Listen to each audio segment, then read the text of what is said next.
Last week, Mark Carrick of The Athletic reported that shortly after season's end, teams get together to discuss how to keep arbitration salaries down. It's a major drag, sitting in a banquet hall for hours on end talking about how to suppress the wages of the people most responsible for the sport's success, so at the end, the team who collude the best is awarded with a replica championship belt. In case you didn't immediately subscribe to The Athletic using offer code OHIGRANT, here's the meat of Carrick's story. The ceremony ends with the presentation of a replica championship belt, awarded by the league to the team that did most to achieve the goals set by the industry. In other words, the team that did the most to keep salaries down in arbitration. Carrick adds, those versed in arbitration describe efforts that encourage teams to hold the line in negotiations, even when differences are relatively small, because the results will eventually have a larger impact in setting future comparables. In essence, it is worth fighting for pennies, because even pennies pile up over time. Anytime a team can deny a player what they're supposed to get, it's a win for the teams.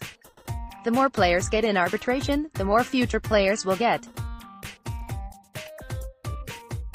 As far as I can deduce, there are three basic strategies teams employ to keep arbitration salaries down. File and trial. Historically, teams have been more successful at winning arbitration hearings, but as panels have gotten more analytically savvy and teams have become increasingly frugal, this wasn't as successful this winter. The Giants haven't gone to an arbitration hearing since A.J. Pierzynski was on the team, but that doesn't mean the Giants haven't offered some players an ultimatum: accept what we're offering now, or accept the lower figure after we say mean things about you to some lawyers. Non-tender a player who took a step forward. Players are paid based on performance, so if a player improves dramatically, their pay will also increase. Since players in arbitration tend to earn more in each subsequent year, teams can non-tender these players, so they sign for below-market rates with another team. Think the Rays and C.J. Cron this year, or the Rays and Corey Dickerson last year. Sign the player to an extension instead. Now that teams are seeing that they'll lose the arbitration hearings, they've decided it's better to sign the player to an extension, so they avoid arbitration altogether. Nolan Arenado was going to obliterate the arbitration record this year, so the Rockies signed an extension. Now, when Mookie Betts goes to arbitration next year, he'll say, "I want more than what Josh Donaldson got," not, "I want more than what Arenado got." This is a win-win. Teams win because they prevent superstars from moving the arbitration needle up, and teams win because they get to pay a player less than they would make in arbitration just for the promise of paying them below market rates for their prime years of free agency. I've looked at every group of arbitration-eligible players the Giants have had since 2012 to gauge the likeliness that the Giants won the collusion belt. Each year, I've assigned a score of 1 to 5 Macho Mans, 1 Macho Man signifying that the Giants had no shot of winning the belt, and 5 Macho Mans meaning it was incredibly likely the Giants won it. 2019, in the first year of the Farhan's 80 era, the Giants non-tendered Gorkys Hernandez, who tied for the team lead in homers, because he was going to make $1.6 million. On opening day, the Giants started a Rule 5 guy and someone who got DFA'd after 8 plate appearances. They also waited until the deadline to settle with Will Smith, and gave Sam Dyson and Joe Panik less than what was expected. Score: 4 Macho Mans 2018. The only player they non-tendered was Tim Fedorovich. Everyone else got roughly what they were projected. Score: 1 Macho Man 2017. The Giants tendered everyone and even gave Connor Gillespie $500,000 more than his projected salary for no other apparent reason than hitting this home run. Score: 1 Macho Man 2016. The Giants non-tendered Hughes, Mero, Pettit and Hector Sanchez. Petit wound up signing a contract worth about what he would have made in arbitration while also being really good. At least, the Giants didn't need a reliable bullpen arm in 2016. Sanchez struggled to find his way onto a major league even though he can hit. This was also the year the Giants signed the Brandons to extensions. In both cases, they gave the players exactly the projected arbitration salaries and tacked on a normal market value contract on the end of it.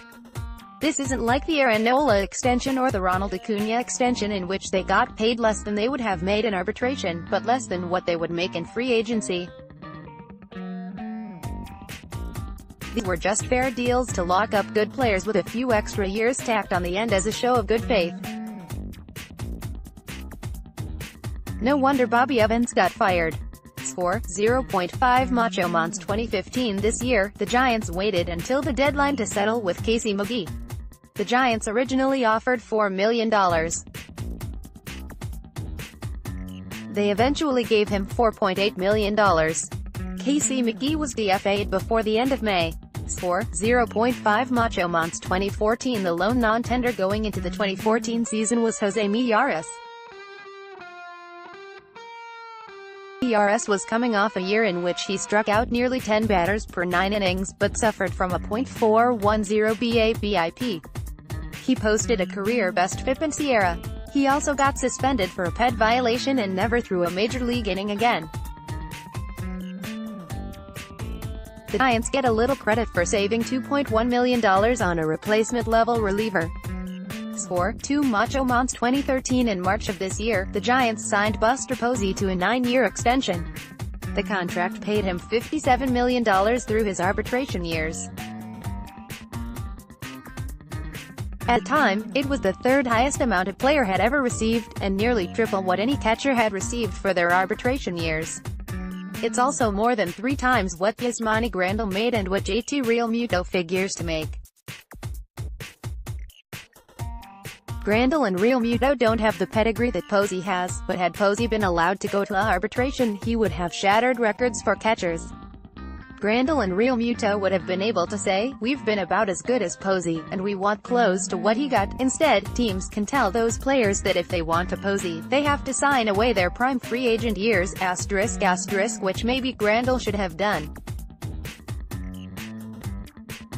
The Giants took one for the teams. They paid a fair price for Posey, which allowed other teams to underpay Grandal, Realmuto, Gary Sanchez, and plenty of catchers to come. They also non-tendered Brian Wilson because he was hurt and slated to make $8.5 million. Score, 5 Macho Man's 2012. The Giants tendered everyone except Eli Whiteside and Jeff Keppinger and paid them what they were worth. They also signed Madison Bumgarner to an extension that not only paid him far less than he was worth while totally hosing Bumgarner, since he'll command far less in free agency following the 2019 season than he would have if he had entered free agency normally. Score, 4 Macho Mans.